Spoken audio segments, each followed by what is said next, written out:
Thanks for attending Design Your Job Search and Setting Yourself Apart. My name is Amanda Webb. I'm the Director of Career and Professional Development at Art Center, and I have a co-host who I'll allow to introduce herself. I'm Alicia. I'm the Associate Director in Career and Professional Development. So we're really excited to bring you this webinar today. The first housekeeping rule is if you have any questions, please go ahead and put them in the Q&A box within Zoom. I'm sure you're all very familiar with Zoom at this point. So if you do, there's also the chat feature too that you can utilize if you'd like. So our goal is to provide a new perspective to a very difficult challenge using a very familiar set of skills to most of you. Now is the time to leverage your skills in all capacities. So we're really excited to offer this webinar today to give you a fresh perspective. So I want to give some context to this presentation. Our presentation is based off a book called Designing Your Life by Bill Burnett and Dave Evans. Bill Burnett and Dave Evans are from the D School at Stanford. Bill Burnett is an executive director at the D School for Design. He's a product designer by trade. He worked with Apple on PowerBooks and then also Hasbro with Star Wars, which is a really neat past. Dave's expertise are, he's a mechanical engineer, that's his past, and he worked on iterations of the Apple mouse for Apple and also introducing laser printing with Apple. Dave went on to co-found Electronic Arts, at which point he pivoted his work to helping build creative environments. Dave approached Bill about helping design students, specifically product design students, obtain jobs at Stanford. They worked together and realized that design thinking is a great job strategy, and they wanted to incorporate this in a multidisciplinary class. So over time, they refined this class. It's actually now one of Stanford's most popular electives. And then they co-authored this book together, which is the #1 bestseller and is hugely impactful. So we're really excited to go through a lot of the points that they make in the book, and we want to really encourage you to dive in deeper. It's only just over a 6-hour audiobook commitment, or pick up the book so that way you can write notes and highlight some really great points made in it. And I think Alicia is going to pop up in the chat screen the website that you can learn more about the book at. We go to the Q&A section. I'll pop in all of the links that we talked about. Awesome. All right, so next slide. We want to make sure that we're all starting off at the same point. So through that, we're going to go through what a design brief is, to some of the basic definitions they talk about in the book, and then we're going to work through the design process. So we hope this presentation will create structure in designing your job search by offering activities to assess your starting point and a how-to guide to next steps for your goals. Our goal is a new and fresh perspective to job searching that will ultimately provide more meaningful work and joy in all areas of your life. So we consider our design brief, which will be different for everyone, but we consider our design brief to live a well-lived and joyful life. So attending art school and design school, many of you may already have a context to what design thinking is, and it may feel very obvious to you. And maybe you've not thought about using it in your job search approach. So we want to break it down, as not everyone on the call may be from a design background. But the definition of design is a person who plans the form, the look, the workings of something before it is being built out, typically by drawing it out in detail. So Dave and Bill mention in the book, designers build their way forward. They don't wait for epiphanies in mountaintops. And so we want to make sure that as we go through, we're not waiting for those dysfunctional beliefs also. By utilizing similar stages and best practices, you can design a great solution to your job search. We will follow the design process, which is outlined on the slide here, through empathy, define, ideate, prototype, and test. So we'll go through each one of those stages after we go through some basic definitions. So our first definition is dysfunctional belief. And dysfunctional belief is the irrational thought patterns that have no factual support. We've all probably had dysfunctional beliefs. And what we want you to take away from this is that you need to identify when those dysfunctional beliefs are happening to be able to work through them. Some of you may have gone on internship and felt the imposter syndrome of being in an environment that you almost felt uncomfortable with people who had a lot of experience. And it's really conquering those dysfunctional beliefs and looking at why you're believing that. And it's okay to feel that way, but you need to identify that it is a dysfunctional belief because it's unproductive and it can't help you move forward. So it goes against a designer's belief system too. Designers need to be ready to solve tough problems, and if we believe in dysfunctional beliefs, then it really hinders us from moving forward.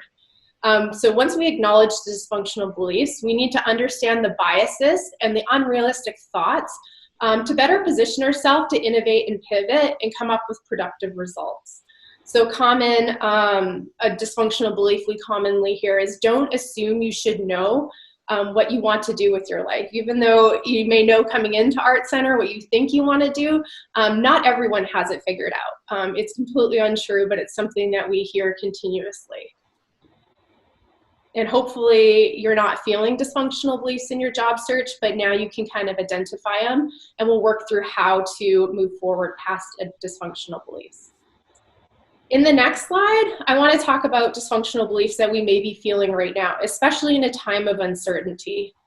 And I think that this is a really great quote. To give it context, at the end of the presentation, we'll be giving you a reference point, but we've been reading as a CPD team about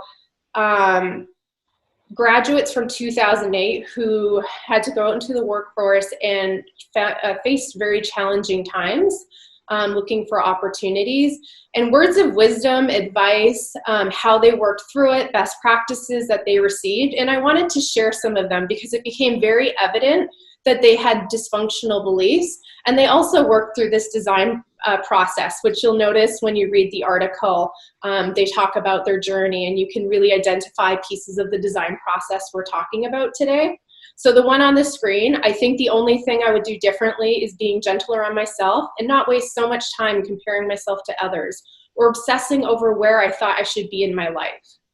Some others from the articles are, I think people need to put less pressure on themselves, really think about what they want to do and get creative on how to pursue it. And the last one I want to mention is don't fall prey to despair, remain optimistic, and don't beat yourself up for things that are outside of your control. The reason that we wanted to put this presentation on is because right now is a great time to do that design thinking. You have the space to do it, and maybe opportunities aren't coming in as quickly as you anticipated. This allows you some time to really think about what that well-lived, joyful life is for you, and maybe go through this process to really be intentional about your next steps forward. So our next slide is about gravity problems. Gravity problems are simply things that you cannot change.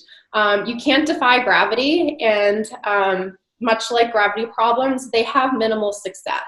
A really blatant, obvious example is if my goal was to solve world hunger, it would be very difficult for myself to do alone. That means that we should be striving towards it as a community, but it's very hard for an individual to have that as a goal. And it could be looked at as a potential gravity problem. And I wanted to use something a little bit more relevant that we're going as far as art and design, that we can work through this problem in identifying gravity issues. So an example I came up with is actually pretty realistic. Something I've heard in the past is a student was ready to graduate from illustration and was seeking a full-time illustration position after graduation with an independent magazine company with a staff of 3 in Australia. So this was the goal, and we need to identify whether it's a gravity problem or not.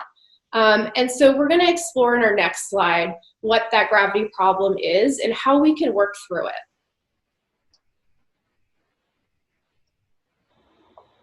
So once we identify the gravity problem or dysfunctional belief, the next step is reframing. So to reframe, we want to change our perspective to the challenge or alter the way we're thinking about our goal. So I want to use this example of going to Australia and finding this full-time illustration position within a small magazine agency as our gravity problem in a way. You know, the 3 people who may work on the staff may have founded the magazine, so there may not be opportunities for additional folks to join the team. But now we can look at the why. So let's dive into, in this example, the why. Is it that I like the independent magazine company, or this graduate loved the independent magazine agency that they were focused on? Is it that they wanted to be a part of a smaller organization? Or is it that they loved this particular magazine and the culture that it had, and the articles, the style that it produced? And then maybe they loved Australia. I love Australia, it's a beautiful place. So narrowing down what those goals are is crucial to help you reframe. So if my goal was to work for a small agency, magazine agency, I can broaden my perspective now and looking at places within Australia and maybe outside of Australia to give myself a higher success or chance of success in opportunities. If I particularly love this magazine organization or agency and I know it's very small, perhaps I can ask them if they have some freelance work. It may not be full-time, but it would give me the exposure to be a part of that experience. Maybe an internship is a possibility. And then also maybe you're just very interested in the magazines, and that's a place you want to illustrate. You can look at organizations or magazine hubs, let's say New York, LA, other cities that host or have headquarters for larger magazine companies that you may be able to get a more stable opportunity at. So again, it's not that we walk away from our goal, but sometimes we need to reframe it so we can figure out the why. And reframing will truly identify what our goal is and not what the action that we'd like to complete is. So a summary of the actions that we just went through is start where you're at, figure out self-assessment, and we're going to talk about that a little bit more in our next slide, but identify and accept gravity problems, identify unproductive dysfunctional beliefs, and figure out the why so you can start reframing your job search, or reframing, which would allow you to move through the design process. So we're moving on to the design process now. So the first stage of the process is empathy, or empathizing. We're going to empathize with our user. Our user is us. We're the job searcher. We're the one going through this process. So we need to dive in deeper and learn who we are. We need to understand our needs, our experiences, motivations, and taking a human-centered approach to this design process. It requires that we set aside our assumptions that we may have, because if we go in with assumptions, then we're going to really restrict our design process. And as great designers do, they need to remove those biases and assumptions while they're starting to get into this creative flow. And we need to gain insight into our true needs. We'll spend some time now reviewing activities to really pull out this information. And essentially what we're doing is we're collecting data on our user, which is us. Some of us may be better at this than others, so that's why we're going to go through some activities to really help you draw out some of those experiences. So we're going to start with some broader questions and really work down to a more definite, actionable items. And we're going to go through that. Usually a great way to do this is through a series-based question period. So where you're asking a lot of questions and really drawing out your values, your beliefs, your perceptions, your mission. So as we see on the screen here, who are you, what do you believe, and what are you doing? These all need to align to a certain degree, these answers, and complementing each other to have that well-meaning, joyful life. And what I mean by this is, let's say, you know, I'm a designer who really cares about sustainability and environmental initiatives. I'm always participating in these activities. And I receive, after graduation, I receive a high-paying job offer, and I'm very excited. But it's with a company that produces plastics that maybe aren't recyclable, that are going in landfills, and don't align with my mission or my values of sustainability. Long term, am I going to be really satisfied with my career being in this particular company?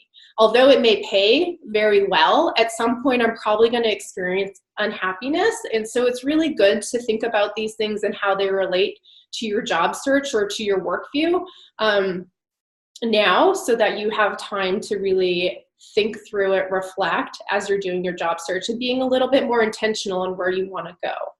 An example I want to share is last week we had a webinar with Matt Manos. Matt Manos is an alumni of Art Center and a founder of Very Nice. And he graduated during 2008 during very difficult times, as we know. And he commented, there was a comment he made that really resonated with me. And he said the why in his work has never changed, but the what has always changed. So whether you are moving from from one position to another position, either with the same company or a different department or just a different work group, you may be working on different projects, and that what will continue to change. But the why you're there and why you love it should never change. So that's why we want to kind of jump in and really learn the why now. So as we start our career, we're starting at a really good point that we understand what we want. So as I said, we're kind of narrowing down. We're going into two parts of our life. We have our personal life view and we have our work view. And unless you're great at compartmentalizing, which I don't suggest anyone does, you're always going to carry those feelings, those values through one piece of your life into the other. And if one piece of your life is you're having a lot of negative responses or you're having a lot of dysfunction, it's going to carry into all of your life. And that goes against our mission or our design brief for today of living this well-meaning and joyful life. So look at this holistically. There's a great group of questions here for you to work through. Unfortunately, our presentation is pretty limited today, so we're not going to work through these questions, but this is a really wonderful activity for you to do after this call or at a later time. You dedicate a lot of your energy at work. I know some wonderful coworker Alicia and other coworkers within CPD. We spend a lot of time together, so you want to make sure that you're in a place that you truly enjoy with people you love to work with. And something I want to throw out is like a base for starting this search or defining who you are is you were all attracted to art and design for a specific reason. So identify what it was. What is it within that lifestyle that you really love, whether it's in the personal side or if it's in the work side? I think that's a really great place to start. I do want to, however, say, it's not all sunshine and rainbows, unfortunately. Sometimes you need to make, there's compromises. Conscious choices need to be to live your best life or to align as closely as possible to your values, and knowing it's not perfect. So let's say you find an opportunity that you love, like 80% of it really aligns to what you want. And maybe the other 20% is a compromise, but at least you're going into it intentional, knowing what you are willing to compromise, not allowing yourself to be blindsided when you start realizing, oh, I didn't like this piece, or I didn't agree with this piece, and I had no idea. And a prime example maybe of it that's very neutral is if you were to take a position where you love that 80%, and maybe there's 20% that's travel, but family is very valuable to you. It's something you really want to embrace. You want to have a lot of quality time with your family. You need to that's a compromise that you're going to have to work through, whether taking away time to travel for your work is where that falls on your spectrum of values and how you're going to align your time. But again, there may be a lot of really great qualities within the opportunity that allow you to compromise. But at least you're making a conscious decision going into it. So utilizing such activities as self-assessment, allowing you to understand your compromises and considerations before accepting a position will put you in a great starting point in your career. So now we're going to move into another activity. It's called the Good Time Journal. And what the Good Time Journal is we recommend doing this over 3 weeks. It's to log all of your activities. And what those activities are going to tell you or what you want to take away from each of these activities is your energy level. Where is your energy level high? Like you are excited, you love what you're doing.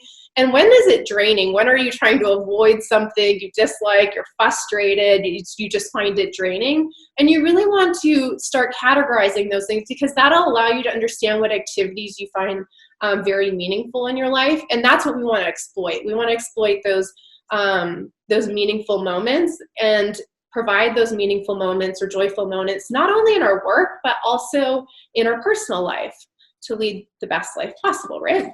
So a really simplistic version of this example is I love going to the beach, love it.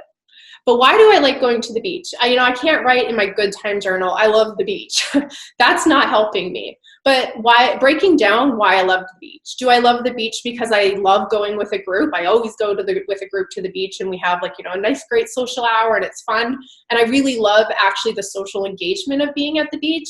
Do I love adventure? And it's just, every time you go to the beach, you see something cool and you meet new people. Maybe that's what I love about it. Or maybe it's the outdoor activities. If I'm, really love physical fitness and I go to the beach to play volleyball, is that the particular reason that I find energy or joy in that activity? So it's really identifying why you find your energy draining or your energy through the roof. And our optimal goal is to lean into those strengths and leave every, piece of our journey feeling energized and engaged. So the mountaintop of energy, if you will, is really flow. It's play for grown-ups. And I've been really fortunate to hear this a lot within my career, especially with professionals who come to Art Center to do career chats. And I hope you've heard it too, is professionals saying, I've never worked a day in my life. And you're like, oh, that's so corny. But really what it comes down to is that they're full of joy. Everything that they're doing in their job is that they're essentially they've gone through this process, they've identified what they love, and they've exploited it in a position that brings meaning, aligns to exactly what their goals are, and what they are in their position. And so what flow really is, it's that moment in time where actually just time stops and you're so intensely focused on something and you just have such a burst of energy from it. And you want to capitalize on those moments, as we just talked about. So think about those times. It may not happen necessarily in the 3 weeks, but it's happened at some point, maybe at Art Center or a job that you've had in your past. And again, think about why. Don't think about just the action, but what led you to that moment of intensity. And then utilize that as you go through the design process, because that's, again, what we want to replicate as much as possible so we don't work a day in our life. All right, so now we're leaving the empathy stage. We're moving on to the define stage. Defining is the second stage we're at right now. It is the most difficult process, or the most difficult stage. So during this stage, or just back it up for a second. So during the empathy stage, what we were really doing is analyzing our user. Now we're moving on to synthesis, which involves putting all the pieces of information together like a puzzle. The pieces include organizing, interpreting, making sense of all the data and the information we've gathered through the previous step. And this can be a little bit hard to do. So we recommend a mind map. It's as visuals. I'm sure everyone on the call is a visual in some capacity. A mind map is a really great way to do that. And so you don't necessarily have to use a mind map. There's other activities for us. If there's the designers who are out there, if they love the Post-its and that works for them and they feel very comfortable in creating a visual board, they can do that utilizing the same activity.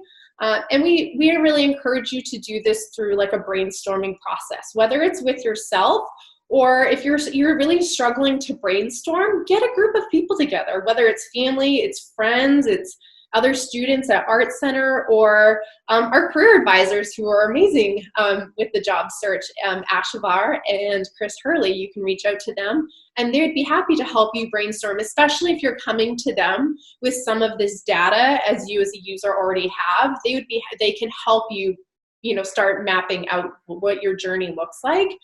So there's resources out there to help. We'll also be including a resource on mind mapping, which actually pertains to this design your job search at the end of the presentation. There's some really great best practices, some examples in there to help you if you're struggling. But to go into a mind map, I do want to throw out some do's and don'ts for mind maps if you decide to create a mind map out of all the different visuals you can do. So with the mind map, you want to put your design challenge in the middle. Your design challenge can't be, I want a job. That's an action. It's not your challenge. And again, you haven't asked yourself why. So you need to define it down a little bit more. Maybe it's, well, it could be really a lot of different things. So what we want to do is put that design challenge in the middle. From there, we want to make sure we're using colors and visuals. Our brain is attracted to these elements, and it creates a free-flowing activity for us, and it allows us not to get stifled in writing out long sentences. It needs to be brief, all of our points. And so what we want is, from our main challenge in the middle, we want to have at least 5 branches come out. So that way we're coming up with multiple ideas. We don't want one branch. That's not helping us be creative. Designers just don't come up with one idea and move on. You need to come up with many. And so from those 5 branches, you want to have at least 3 or 4 branches that are smaller branches. Do note that those smaller branch ideas do not have to relate to the central idea.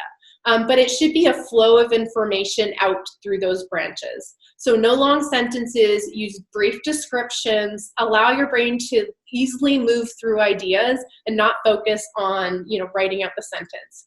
Don't overthink or filter your ideas. As soon as you do that, you're going to restrict your creativity and not allow yourself to see all the possibilities. And we want diversity in ideas. So there's no idea that's crazy.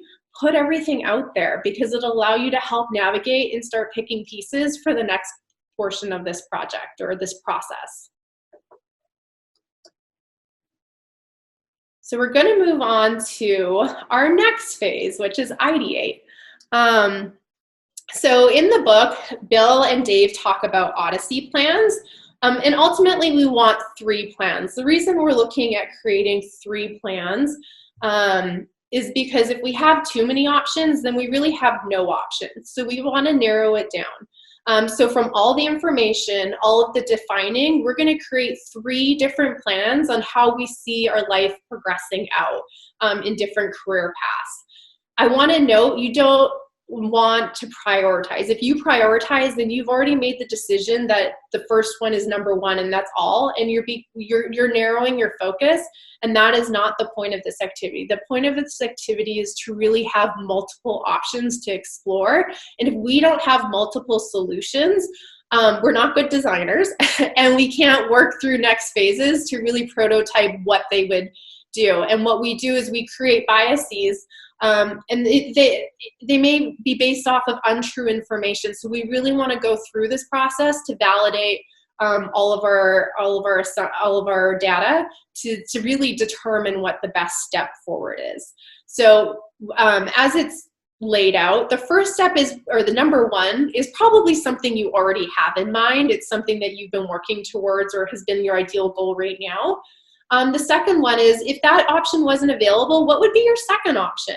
And what does that look like? And hopefully and that you should be equally excited by that option. If you're not, go back and work through that again, because we should have different paths that are equally as exciting to us. And the last path, obviously, or the third plan we should come up with is almost, our dream. If there were no constraints, and no biases that we may have, what would that look like? What would that third plan look like?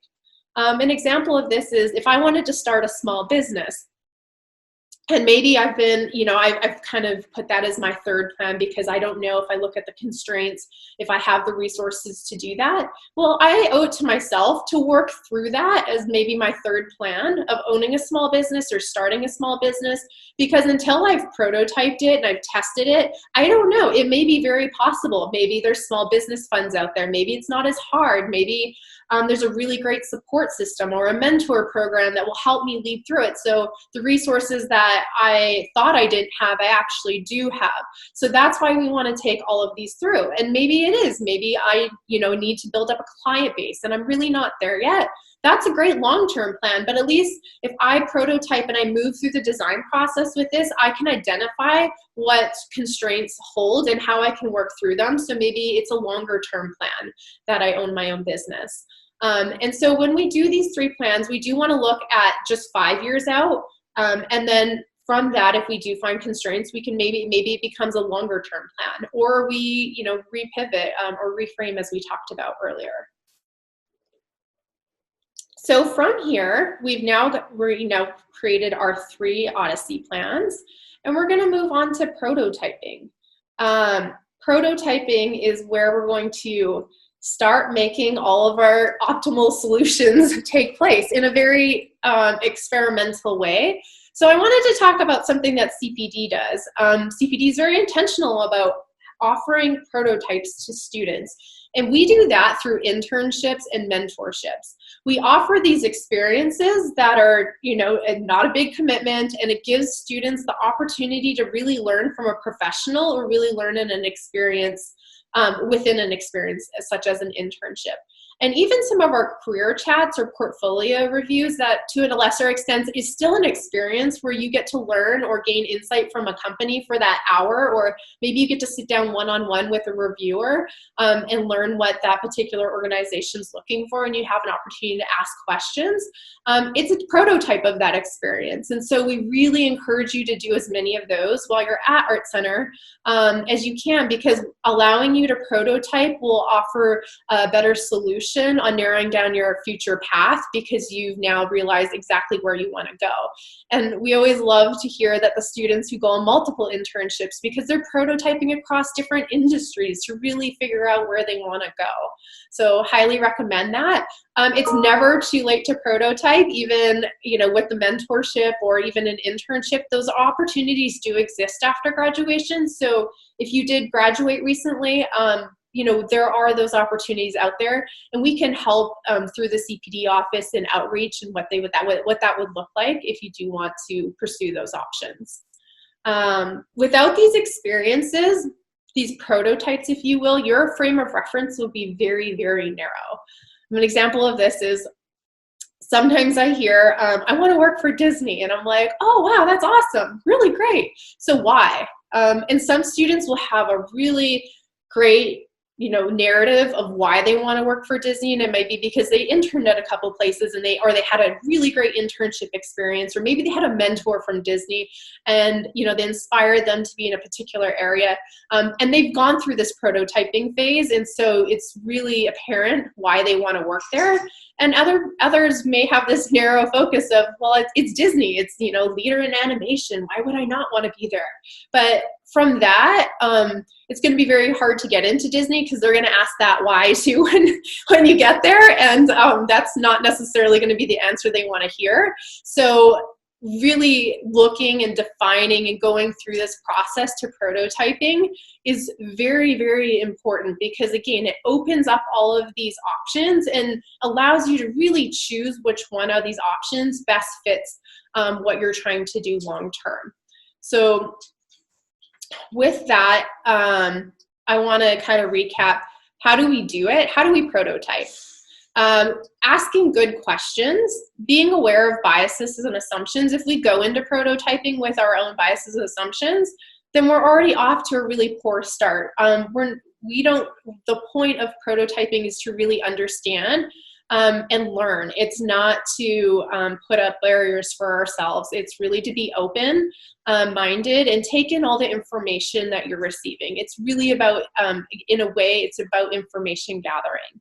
So we're iterating rapidly, which means that we're jumping from experience to experience. We're not committing. You know, it's crazy to think like if we only went to one restaurant, or we only watched one movie, or we only did one thing.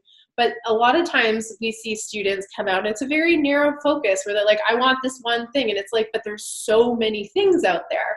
You know, you want to experience through prototyping these many experiences to really get where you want to go. And it creates a momentum. It creates momentum for you, or a path forward. After you prototype, you're going to know exactly what you want to do and why you want to do it, which is very important. So the process: develop questions to use in determining those possible conversations and experiences to test your plans. Failing forward, failing fast, and iterating, which means easy to find. Sorry, let me grab a glass of water here. To figure out what you don't want to do. You're going to go through some of these experiences and realize, I do not want to do that. That is not what I thought it was. I remember I wanted to be in HR once, and I had a prototype conversation with a mentor, and he pointed out some of the qualities within HR that are really important, and I just realized it didn't align with my perspectives and values. And I really like relationship building, one of the reasons I'm in CPD. And so having that conversation really pivoted to allowing me to focus on other areas that I really loved. And so that's again why we prototype. And then ultimately, once we have all these experiences, we can narrow down our options and really reflect on, again, that why. I know I've repeated the why, but it's very, very important. So the slide that we're just going to go back one slide there, Alicia, yes. So let's chat about the slide that we're currently on. These are different ways to prototype through a conversation, professional organization, mentorships, internships, shadowing, informational interviews. Certificates can be a great way if you want to dive into a particular software that you may not have, that you find attractive in the job market. Short-term positions and volunteering. So we wanted to kind of give you examples of different ways you can prototype. Outreach can be very difficult. You know, I don't want to say this is all sunshine and roses and every person that you reach out to is going to say yes. But the difference between prototyping and job searching is that prototyping is a very genuine conversation you're going to have with someone about who they are and what they do and why they love what they do. And that curated list of questions that we talked about previously, you're going to go into that experience with. And it's going to be more of an organic conversation. People truly want to help each other. A lot of times you may not hear a response back if you're just looking for a job and your outreach is, hey, you know, do you have any opportunities available? And a lot of people feel really reluctant to answer those because if they are not in a position of hiring or their organization doesn't have any opportunities, they may feel that they're wasting your time ultimately by, you know, reaching out and saying, yeah, let's meet, and then to later tell you, like, I don't have any influence in the hiring opportunities. But if you were to reach out to them and really connect with them and talk about, I'd love to hear about your experiences, that's something that they can offer, and you're not asking them for anything more than a conversation. And there's no commitment on their level besides just, you know, having this really great conversation, and you're more likely to get a response. A really great way to increase those odds of reaching out and getting a positive response is through referrals. We have a huge community at Art Center. Alumni, our faculty know so many amazing leaders within the creative community, and asking them to help refer you to a particular person that you're interested in talking with will greatly increase your chances of receiving a positive response to allow you to prototype. And, you know, again, use those resources around you. They're there, and we're all happy to help. And I just want to reiterate that this isn't a job interview. So even when you go into prototyping, we shouldn't come out with expectations that we're going to get an opportunity. But what prototyping does is it creates all of these experiences through these connections you've made, and it creates this beautiful support system that is incredible, and it becomes your network. I hate the word networking, but this is kind of a result of prototyping, and that's what we really need. And we're going to talk about why that's more important on the next slide. But another mention I want to say that's not necessarily on the prototyping, but something you may want to take advantage of is Parker Dewey. It's a job board where it's all freelance work. So it's all short-term experiences. They range from 5 to 40 hours. We'll put up the link at the end. And that's a really great way to just get these nice little freelance. They call them micro internships on the website, but we really look at it as freelance work. And again, short-term experiences where you may be able to learn what you really love. And it may lead to something else. It may lead to a longer-term position. So we're going to go into our last phase, our testing phase. Testing is ultimately the interview stage. You're ready to move forward. You've done all your prototypes, really understand what you want to do next, and you're pursuing it. And why is this important? Well, it's important because we all need a position, and this is the means to get to that next position. But this is the end of the design process. And if we've done this whole design process, we've opened up the hidden job market. Now, the hidden job market is not this fake, theory. It's real. It's absolutely real. 5% of hires are, 5% of the jobs are online. Only 5% are online. Anything that's ever posted, it's only 5% of the opportunities.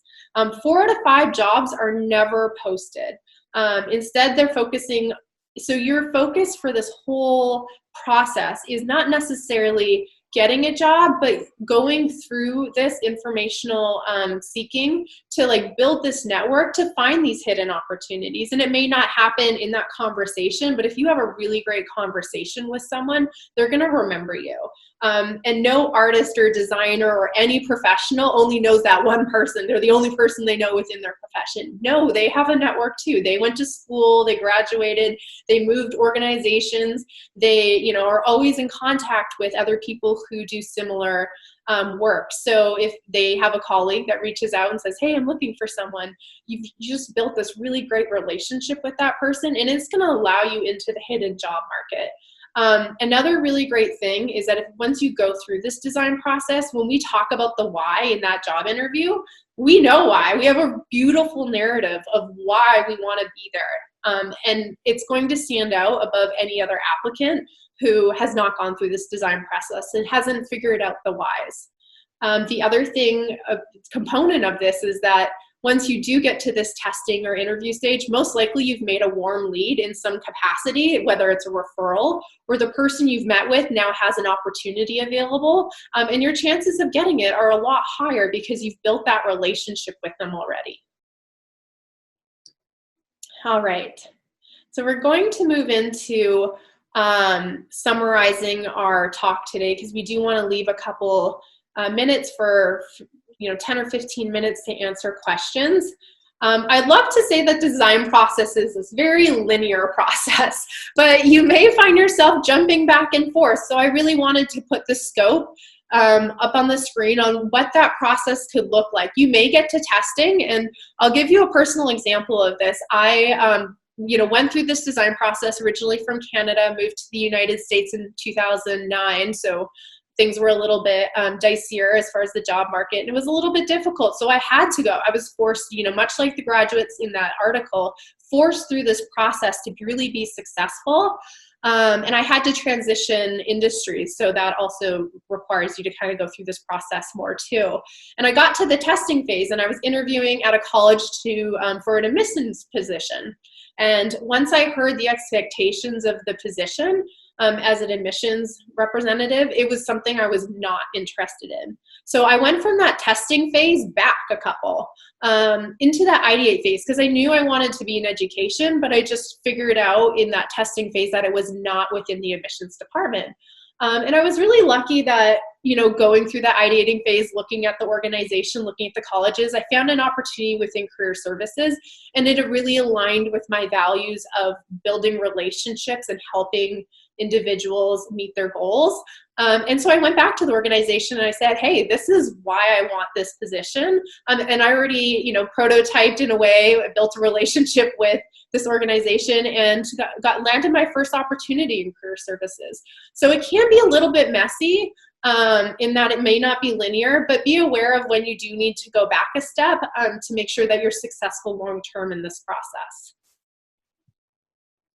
So I want to finish with a summary of steps we talked about today. So we started off with completing activities. That was really our empathy stage as users. What do we empathize? What do we need? We collect some data from that. We move into brainstorming, mind mapping to organize our thoughts, and then create or ideate our Odyssey plans, our 3 Odyssey plans. From there, we determine those prototype conversations, and making sure that we get answers to our questions, and then creating those prototype experiences with the people or the professionals we've identified that would be group experts within that area.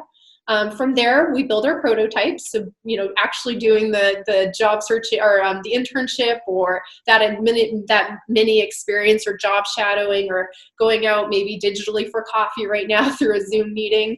And then from there, we can test, which is really our interview stage, moving on to the last stage. So I wish you all the best. We're really excited, and we hope that this was really insightful. We're going to open it up to questions now.